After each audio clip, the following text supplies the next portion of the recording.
പാഠം 1052 പണം ചോരുന്ന വഴികൾ.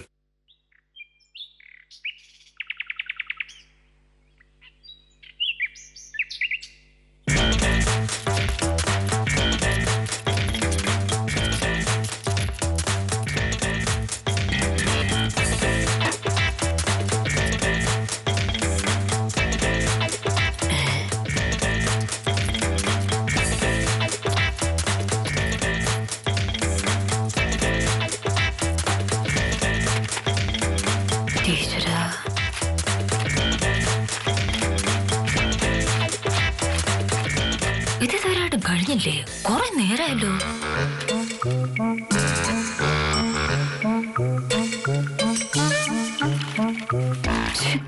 മോനട്ടാ, ഇതെന്താണ്? കൊറേ നേരമായിട്ടിരുന്ന് നോട്ടുണ്ടെങ്കിലും കണക്കൂട്ടുകയും ചെയ്യാണല്ലോ. എന്താ സംഭവം?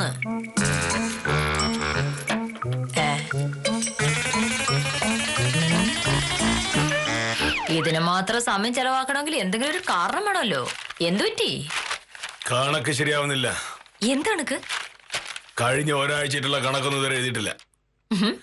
ഇന്നെല്ലാം കൂടെ ആലോചിച്ച് എഴുതിയപ്പോ പൈസ കുറവാ. എത്ര രൂപ? അത് ഞാനണ്ട. കാശ് എവിടെ പോയി? കയ്യിലുണ്ടായിരുന്ന പൈസ ചെലവ് കഴിഞ്ഞ് ബാക്കി വരുന്ന പൈസ കയ്യിലുണ്ടാവും. അത്ര കണക്കൊക്കെ എനിക്കറിയാം. എനിക്ക് അതിന് എന്റെ സഹായം വേണ്ട. അധ്വാനിച്ച് പൈസ ഉണ്ടാക്കാനും അത് നിയന്ത്രിച്ച് ചെലവാക്കാനും എനിക്കറിയാമെങ്കിൽ കണക്ക് കൂട്ടാനും എനിക്കറിയാം. എന്നിട്ട് രാവിലെ മുതൽ കൂട്ടിട്ട് എവിടെ എത്തിയില്ലല്ലോ. ഭാമേ, നീ ശല്യപ്പെടുത്താ പോ. കാശത്തിന് എവിടെ പോയി ഞാൻ നോക്കട്ടെ. നീ പോ. ശരി. ദാണ്ട് കിടക്കുന്ന കളവ് പൈസ എവിടെ?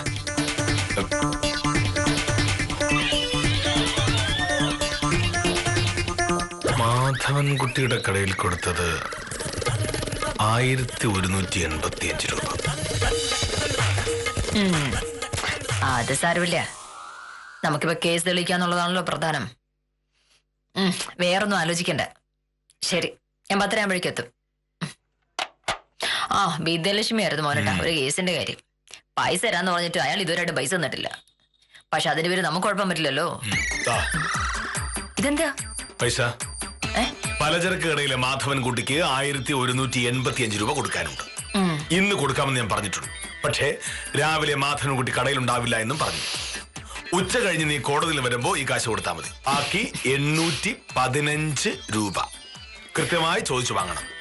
ചില്ലറയില്ലേ കയ്യില്? ഇല്ല. ഇന്നലെ ബാങ്കിൽ നിന്ന് കിട്ടിയതൊക്കെ 2000 നോട്ടുകളാ. മാധവൻകുട്ടിയുടെ കടയിൽ ചില്ലറ കാണും. 815 രൂപ.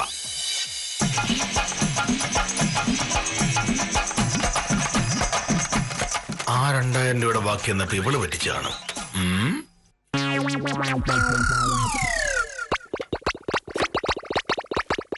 ഭാമേ, എവിടെയാണ് പൈസ പോയത്? പിടികിട്ടി? എവിടെയാ? ഇന്നലെ മാധവൻകുട്ടിയുടെ കടയിൽ കൊടുക്കാൻ ഞാൻ നിനക്ക് കുറച്ച് പൈസ തന്നില്ലേ? 2000 രൂപ. അതാണോ പോയിന്ന് പറഞ്ഞത്? അതല്ല. കടയിൽ എത്ര രൂപയായി? 1185 രൂപ. ബാക്കി എത്രയുണ്ട്? ഞാൻ പറയാം.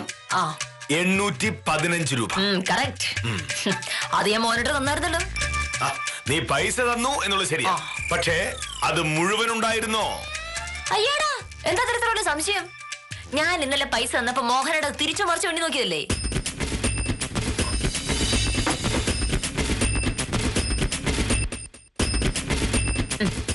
ചായ അതോടെ വയ്ക്ക്. ബാക്കി പൈസ എവിടെ? ഏത് പൈസ? മാധവൻകുട്ടി കൊടുക്കാൻ ഞാൻ കുറച്ച് പൈസ തന്നായിരുന്നല്ലോ, അതിന്റെ ബാക്കി എവിടെ? തരാം.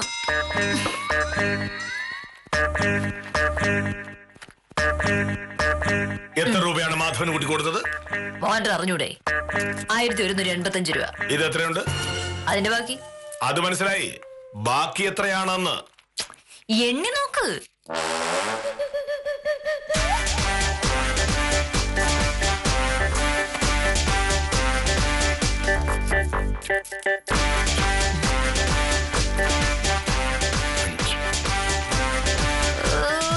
ഇത്രയധികം എണ്ണ എന്താ മോഹനട്ടുള്ളത്?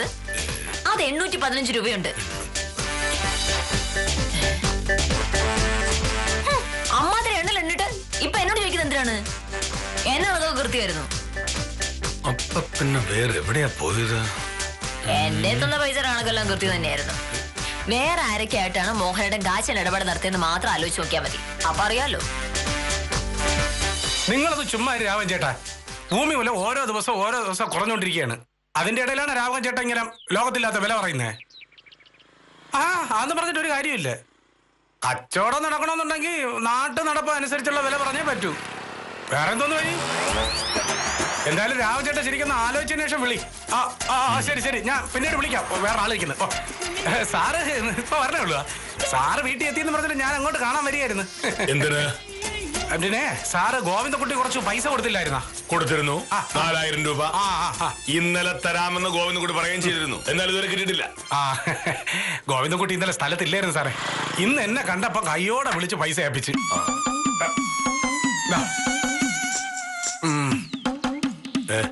ചില്ലറയാണ് കേട്ടോ സാറേ. വേറൊന്നും കൊണ്ടല്ല, ഗോവിന്ദക്കുട്ടി വിചാരിച്ച പൈസ മറിഞ്ഞില്ല. അതുകൊണ്ട് കടയിലിരുന്ന പൈസ എല്ലാം കൂടെ എടുത്ത് നുള്ളി പറയാണ് 4000 രൂപ തികച്ചത്. 4000 രൂപ ഉണ്ടല്ലോ. പിന്നെ സാറേ, നമ്മുടെ പ്രഭാകരൻ ചേട്ടന്റെ കൈവശാവകാശ സർട്ടിഫിക്കറ്റിന്റെ കാര്യം എന്തായി സാറേ? സാറേ ഇന്ന് ശരിയാക്കാന്ന് സാർ പറഞ്ഞിരുന്നു. സാറേ ശരിയാക്കാന്ന് പറഞ്ഞിരുന്നേ. പിന്നെ സാറേ, ഈ പ്രഭാകരൻ ചേട്ടന്റെ കാര്യം ഭയങ്കര തമാശയാണ്. ആദ്യം അയാൾ എന്റെ അടുത്ത് പറയണേ നമുക്ക് ലോൺ എടുക്കാതെ വീട് വെക്കാന്ന്. അത് കഴിഞ്ഞതിന് ശേഷം എന്റെ അടുത്ത് പറയുന്നു നമ്മളെന്തിനാണ് ലോൺ എടുക്കാതിരിക്കുന്നത് എന്ന്. സാറേ, ഈ വീട് പണി തുടങ്ങുന്ന സമയത്തെ ലോൺ അപേക്ഷിച്ചിരുന്നെങ്കിലേ പണ്ടേ കിട്ടിപ്പോയനെ അല്ലേ സാറേ? നേരത്തെ അപേക്ഷിച്ചാൽ നേരത്തെ കിട്ടൂലേ ലോണ്? കൈവശാവകാശ സർട്ടിഫിക്കറ്റിന്റെ കാര്യം ഈ ആഴ്ച തന്നെ ശരിയാക്കി കൊടുക്കാമെന്ന് പ്രഭാകരൻ ചേട്ടനോട് പറഞ്ഞേക്ക്. ശരി. എന്നാലും പുള്ളി ഇടയ്ക്കിടയ്ക്ക് ചോദിക്കും സർട്ടിഫിക്കറ്റിന്റെ കാര്യം എന്തായെന്ന്.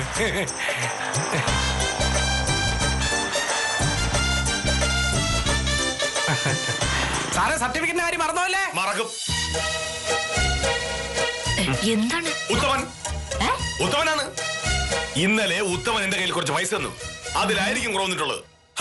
ഉത്തമനെ ഞാൻ വെച്ചിട്ടുണ്ട്. സാറേ, തേടി വളിത ഓടി ബൈക്കിന് വന്ന് കാലി ചുറ്റിയിരിക്കുന്നു. ചെല്ല്, പോയി ഉത്തമനോട് ചോദിക്കാം. ചെല്ലാന്ന്.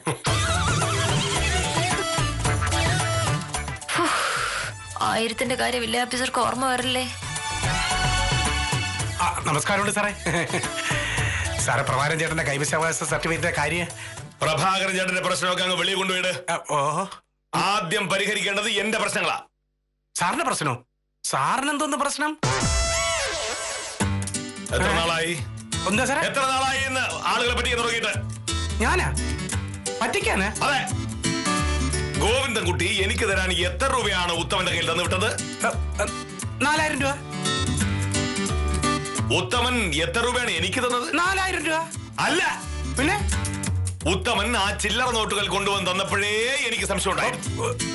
4000 രൂപ തരണമെന്നുണ്ടെങ്കിൽ 2000 നോട്ട് കൊണ്ടുവന്നാൽ മതിയായിരുന്നല്ലോ. പക്ഷേ 100ന്റെയും 500ന്റെയും 50ന്റെയും 20ന്റെയൊക്കെ കുറെ നോട്ടുകളും പിന്നെ കുറെ ചില്ലറകളും. ഇതാരുടെ ബുദ്ധിയാ? ഇതാരുടെ ബുദ്ധിയാന്ന്? സാർ എന്തൊക്കെയാണ് ഈ പറയുന്നേ?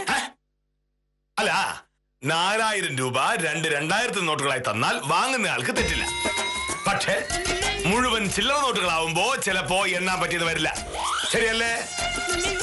അത് മാത്രമല്ല, ഞാൻ എണ്ണിക്കൊണ്ടിരുന്നപ്പോൾ ഉത്തമന് ഒരു നാളും ഇല്ലാത്ത പോലെ കുറെ സംസാരവും കുറെ വളിച്ച തമാശകളും. അതെന്റെ എണ്ണം തെറ്റിക്കാനായിരുന്നു എന്നുള്ള കാര്യം എനിക്ക് ഇപ്പോഴല്ലേ മനസ്സിലായത്. സാർ ഇത് എന്തൊക്കെ പറയുന്നത്? സാറെ, ഗോവിന്ദൻകുട്ടി എണ്ണി തിട്ടപ്പെടുത്തിയ കാശ് ഞാൻ അതേപോലെ സാറിന് എടുത്ത് തന്നു. വേറൊന്നും എനിക്കറിഞ്ഞൂടാ. അങ്ങനെയാണെങ്കിൽ ഗോവിന്ദൻകുട്ടി ആയിരിക്കും പറ്റിയത്. ഇല്ല സാറേ, ഇല്ല. ഞാൻ ഗോവിന്ദൻകുട്ടിയുടെ കടയിൽ നിന്ന് 2 പ്രാവശ്യം എണ്ണി തിട്ടപ്പെടുത്തിയതിന് ശേഷമാണ് ആ കാശ് സാറിന്റെ അടുത്ത് കൊണ്ടുവന്നത്. അത് 4000 രൂപ ഉണ്ടായിരുന്നു എന്നുള്ള കാര്യം എനിക്കുറപ്പാണ്. പിന്നെ എവിടെ എനിക്ക് കട കയറിയത്? എന്താ എനിക്ക് എങ്ങനെയാണ് പൈസ പോയി? പൈസ എന്നെ വെട്ടിച്ച് ആരാരും വെറുതെ വിടില്ല. സാറിന്റെ കയ്യിൽ നിന്ന് പൈസ പോവാനാ? എത്ര രൂപയാണ് സാറേ? നോക്കിക്കോ, ആളെ പിടികിട്ട് കഴിഞ്ഞാൽ പിന്നെ അവന്റെ പൊടി പോലെ വെച്ചിരിക്കില്ല. സാറേ, പ്രഭാകരൻ ചേട്ടന്റെ കൈവശ അത് എന്റെ കാര്യം നടക്കട്ടെ. അത് കഴിഞ്ഞ് പ്രഭാകരൻ ചേട്ടന്റെ കാര്യം. അങ്ങനെയല്ല സാറേ, കൈവശാവകാശ സർട്ടിഫിക്കറ്റ് ഇന്ന് തരാന്ന് സാർ നേരത്തെ പറഞ്ഞിരുന്നു. സർട്ടിഫിക്കറ്റ് തരാൻ എനിക്ക് മനസ്സില്ലെങ്കിൽ ഉത്തമൻ എന്ത് ചെയ്യും? ഒന്ന് കേസ് കൊടുക്ക്. കാശ് കൂടെ നഷ്ടപ്പെട്ടിരിക്കുന്നത് എന്നോടാണ്.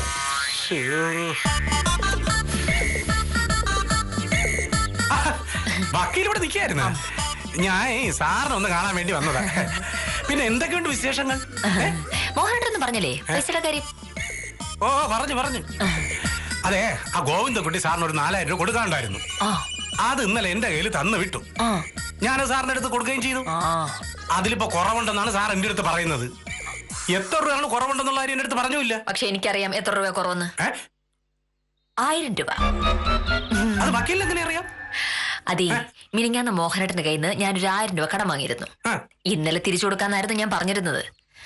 മോഹനേട്ടന്റെ സ്വഭാവം വെച്ച ഇന്നലെ രാവിലെ തന്നെ അത് ചോദിക്കേണ്ടതാണ്. പക്ഷെ ചോദിക്കാത്ത സ്ഥിതിക്ക് സാർ അത് മറന്നു എന്നുള്ള കാര്യം ഉറപ്പാണ്. ഇന്നലെ മാധവൻകുട്ടിയുടെ കടയിൽ കൊടുക്കാണ്ടായിരുന്ന പൈസ എന്റെ തന്നപ്പോഴും ആ 1000 രൂപയുടെ കാര്യം മോഹനേട്ടൻ മിണ്ടിട്ടില്ല. വൈകിട്ട് മാധവൻകുട്ടിയുടെ കയ്യിൽ നിന്ന് കിട്ടിയ ബാക്കി കാശ് ഞാൻ തിരിച്ചു കൊണ്ടു കൊടുത്തു. അപ്പോഴും 1000 കാര്യം ചോദിച്ചിട്ടില്ല. അപ്പൊ എന്താണ്, മോഹനേട്ടൻ അത് മറന്നു എന്നുള്ള കാര്യം ഉറപ്പല്ലേ? മറന്നു പോയത് കൊണ്ടാണ് കണക്കെഴുതിയപ്പോഴും അത് ഓർമ്മ വരാത്തത്. അതാണ് ഇവിടുത്തെ പ്രശ്നം മുഴുവൻ. ആ 1000 രൂപയ്ക്ക് വേണ്ടിയിട്ടാണ് ആഫീസർ തലകുത്തി കിടന്ന് ആലോചിക്കുന്നത്. എന്നാ പിന്നെ വക്കീൽ അതൊക്കെ പറഞ്ഞൂടെ? സാർ ഇപ്പൊ വെറുതെ എന്നെ സംശയിച്ച് കൊടുക്കാൻ എന്റെ ഇവിടെ ഉണ്ടായിട്ട് വിദ്യാലക്ഷ്മി ഇന്നലെ തരാന്ന് പറഞ്ഞതാ, അവള് തന്നില്ല. അതുമെല്ലാം പറഞ്ഞു സാറ് സമ്മതിക്കൂ?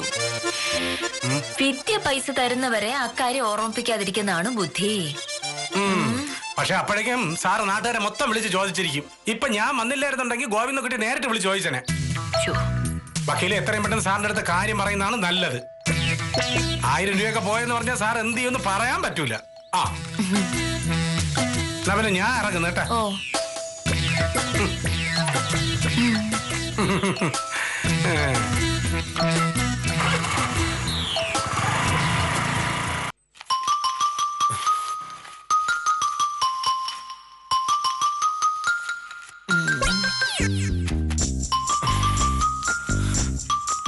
ഈശ്വര,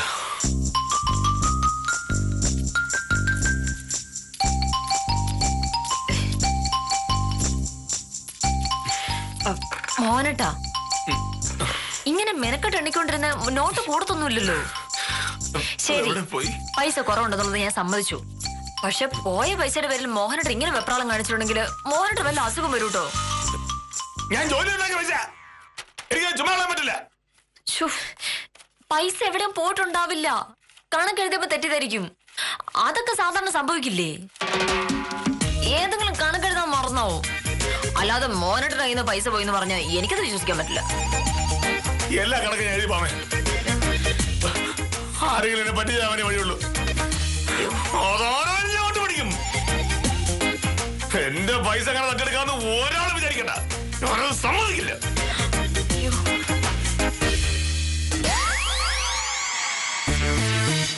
താലൂക്ക് ഓഫീസിലേക്കുള്ള റിപ്പോർട്ട് ഉച്ചയ്ക്ക് മുമ്പ് എഴുതിത്തീർക്കണം. കൃത്യം 2 മണിയാകുമ്പോൾ ഞാൻ താലൂക്ക് ഓഫീസിലേക്ക് പുറപ്പെടും. അരമണിക്കൂറിനുള്ളിൽ തീർക്കാം സാർ. ശിശുപാൽ എത്ര നേരം എവിടെയായിരുന്നു? വിജയന്റെ കട വരെ പോകാൻ 3 മിനിറ്റ്, പൈസ കൊടുക്കാൻ 2 മിനിറ്റ്, തിരിച്ചു വരാൻ 3 മിനിറ്റ്, ആകെ 8 മിനിറ്റ് മതി. പക്ഷേ ശിശുപാലൻ പോയിട്ടിപ്പോൾ 30 മിനിറ്റ് കഴിഞ്ഞു. എന്ത് ചെയ്യാനാ സാറേ, അവന്റെ കയ്യിൽ ചില്ലറയില്ലായിരുന്നു. സാറ് 2000 നോട്ടല്ലേ തന്നെ, ബാക്കി പിന്നെ തന്നാ മതിയോന്ന് ചോദിച്ചപ്പോഴേ പറ്റില്ലെന്ന് ഞാൻ പറഞ്ഞപ്പോ അവൻ ചില്ലറ അന്വേഷിച്ചു പോയി. അവൻ തിരിച്ചു വരാൻ വേണ്ടി കാത്തിരുന്നതാ സാർ.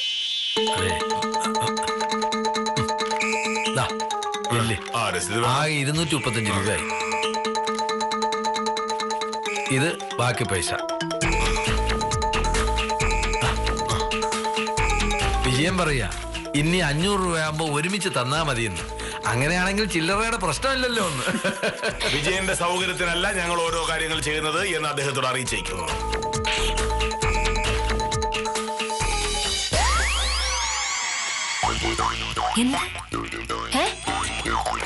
ശിശുപാലനാണ് എന്നെ പറ്റിച്ചത്. ഫോട്ടോഷൂട്ട് എടുക്കാൻ ഞാൻ കൊടുത്തുവിട്ട പൈസയുടെ ബാക്കി ഇന്നലെ ശിശുപാലൻ കൊണ്ടുവന്നായിരുന്നു. ഞാൻ അത് അത്രയ്ക്ക് ശരിക്കും കൊണ്ട് എണ്ണി നോക്കില്ലായിരുന്നു. 2000 നോട്ടാണ് ഞാൻ കൊടുത്തുവിട്ടത്. ശിശുപാലൻ തിരിച്ചു കൊണ്ടുവന്നത് കുറവായിരിക്കും. അങ്ങനെ അങ്ങ് വിട്ടാൻ പറ്റില്ലല്ലോ.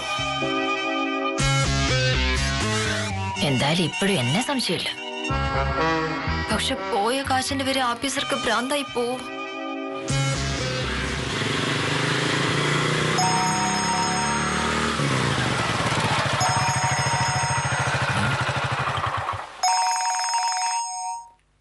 ഹലോ, ശിശുപാല, ഞാനാണ്. മനസ്സിലായി സാർ.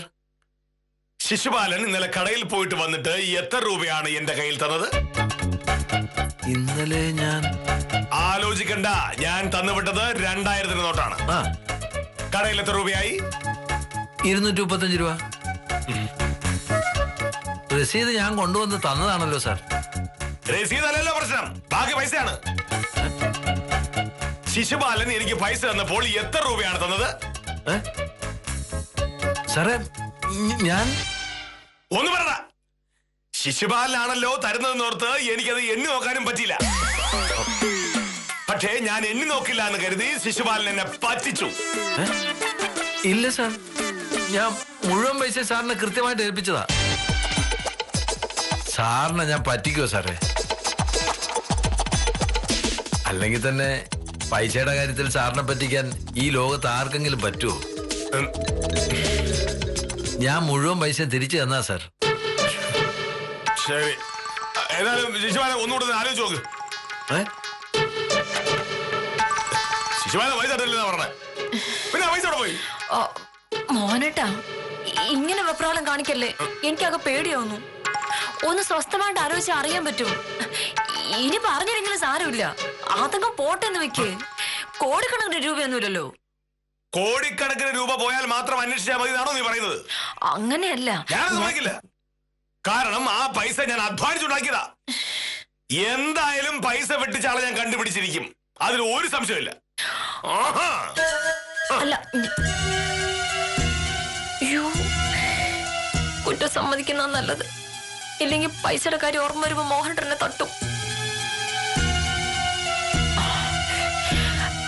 അതെ മോഹനേട്ടാ, ഞാനൊന്ന് പറയട്ടെ. ഇന്നലെ ആ പൈസ, അയ്യോ,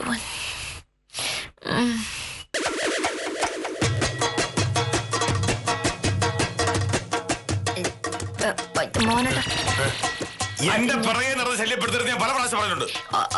അല്ല ഞാനേ എനിക്കൊരു കാര്യം പറയാനുണ്ട്. അയ്യോ, മോഹനേട്ടന്റെ കയ്യിലുള്ള പൈസ കാണാതെ പോയിന്ന് പറഞ്ഞില്ലേ, ശരിക്കും അത് ആർക്കാ കൊടുത്തെന്ന് ആലോചിച്ച് നോക്കിയോ? മോഹനേട്ടൻ ഭയങ്കര ഓർമ്മശക്തിയാണെന്ന് എപ്പോഴും പറയാറുണ്ടല്ലോ. അങ്ങനെയുള്ളപ്പം മോഹനേട്ടൻ തന്നെ ഓർത്തെടുക്കട്ടെ എന്ന് കരുതിയിട്ടാണ് ഞാൻ ഇത്രയും സമയം മിണ്ടാതിരുന്നത്. പൈസ എങ്ങനെയാ പോയെന്ന് എനിക്കറിയാം. അല്ല, ഞാൻ സത്യം പറഞ്ഞു കഴിയുമ്പോ ഇത്ര നേരം പറയാതിരുന്ന എന്താണെന്ന് ചോദിച്ചിട്ട് എന്നോട് ദേഷ്യപ്പെടാൻ പാടില്ല. അയ്യോ, കണ്ടോ കണ്ടോ കണ്ടോ, മോനോട് ദേഷ്യപ്പെടുന്നുണ്ടോ? ഇങ്ങനെ ദേഷ്യപ്പെട്ടവരെ ഞാൻ ഇങ്ങനെ പറയാ? അതെ, മിനിങ്ങാന്ന് ഞാൻ മോഹനേട്ടന്റെ കയ്യിൽ നിന്ന് 1000 രൂപ വാങ്ങിച്ചിട്ടുണ്ടായിരുന്നു. ഇന്നലെ തിരിച്ചു തരാന്ന് ഞാൻ പറഞ്ഞത്. പക്ഷെ എനിക്ക് പൈസ കിട്ടാത്തതുകൊണ്ടാണ് ഞാൻ ഇന്നലെ തിരിച്ചു തരാതിരുന്നത്. ആ 1000 രൂപയല്ലേ മോഹനേട്ടൻ ഇത്ര നേരം നോക്കിക്കൊണ്ടിരുന്നത്? ആ പൈസ ഞാൻ നാളെ തന്നോളാം, സത്യം. ആ പൈസയാണ് കാണാതെ പോയത് ആര് പറഞ്ഞു? വിദ്യ കൊടുക്കാനായി വാങ്ങിയ 1000 രൂപ അതൊക്കെ ഓർത്ത് ഞാൻ ചോദിച്ചിട്ടുണ്ട്. പിന്നെ നീ ഇന്നലെ തരാമെന്ന് പറഞ്ഞെങ്കിലും അത് നടക്കില്ല എന്നറിയാവുന്നത് കൊണ്ട് തന്നെയാണ് ഞാൻ അത് ചോദിക്കരുത്. അപ്പൊ ആ പൈസ അല്ലേ കാണാതെ പോയത്? അല്ല, വേറെ പൈസ. അത് എവിടെ പോയെന്തോ. എല്ലാ കാര്യങ്ങളും ഇത്ര കൃത്യമായിട്ട് ഓർത്ത് നോക്കുന്ന മോഹനേട്ടൻ അത് മാത്രം മറന്നു പോയത് എങ്ങനെയാണ്? ഓർമ്മയിൽ മോഹനേട്ടൻ കമ്പ്യൂട്ടറിനെക്കാട്ടിലും ഗെയിമിനാണെന്ന് ഞാൻ എത്ര ആളോട് പറഞ്ഞിട്ടുണ്ട്. ഓർമ്മയിൽ മോഹനേട്ടൻ കമ്പ്യൂട്ടറിനേക്കാൾ കേമനാണ്.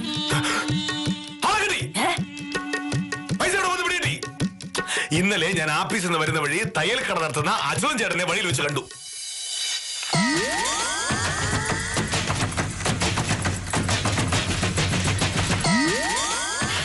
എന്താ അച്യുതൻ വഴിയിൽ നിന്ന് പൈസ കിട്ടുന്നത്? ഒരബദ്ധം പറ്റിയൊരു സംശയം. റേഷൻ കടയിൽ പോകാൻ ഇറങ്ങിയതാ. ഇവിടെ വന്നപ്പോഴാ ഓർത്തത് കയ്യിലെ പൈസ തികയില്ല. റേഷൻ കടയിലെ നടരാക്ഷന്റെ സ്വഭാവം സാറിന് അറിയാമല്ലോ.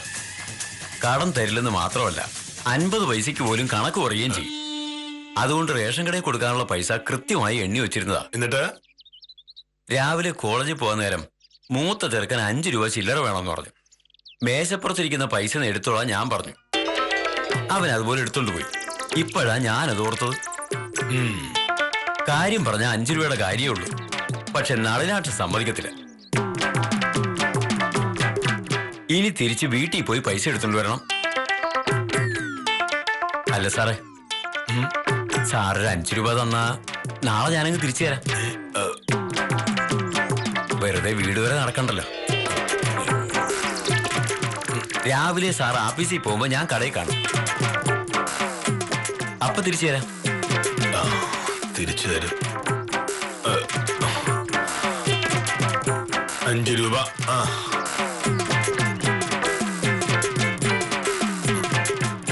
5 രൂപയുള്ളത് കൊണ്ട് ഞാനിത് മറന്നുപോകും കരുതരുത്. കൃത്യമായി ഞാൻ ഓർത്തു വയ്ക്കും. നാളെ തന്നെ ഈ 5 രൂപ എനിക്ക് തിരികെ തരണം. സാർ ഓർത്തു വയ്ക്കുമെന്ന് എനിക്കറിയാമല്ലോ. ഓർമ്മയിൽ സാറ് കമ്പ്യൂട്ടറിനേക്കാൾ കേമനാണെന്ന് വക്കീല് കഴിഞ്ഞ ദിവസവും പറഞ്ഞതേ ഉള്ളൂ. ശരി.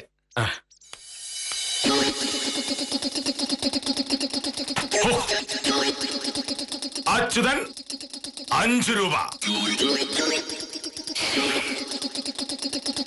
ഈ 5 രൂപയ്ക്ക് വേണ്ടിട്ടാണോ ഇത്രയും പുകിലുണ്ടാക്കിയത്? 5 രൂപ എന്താ അത്ര ചെറിയ തുകയാണോ? 5 രൂപ എന്ന് പറഞ്ഞ 5 കോടി രൂപയാണല്ലോ. മോഹനേട്ടൻ ഞാനും അനുഭവിച്ച മനപ്രയാസത്തിന് 1 ലക്ഷം രൂപ കിട്ടി തീരോ മോനേട്ടാ? തിരിച്ചും മറിച്ചും കണക്കെഴുതി കൂട്ടിപ്പോ ചെലവായ മഷിക്ക് ഇത് കൂടുതൽ പൈസ ആവില്ലേ? ഓ ശിശുപാലൻ ചേട്ടനെ ഫോൺ വിളിച്ച് കളഞ്ഞ കാശോ അതിൽ കൂടുതൽ. എന്നാലും പൈസ എവിടെ പോയി മനസ്സിലായല്ലോ. അല്ലായിരുന്നെങ്കിലോ? ആമേ, കണക്ക് എപ്പോഴും കണക്കായിരിക്കണം.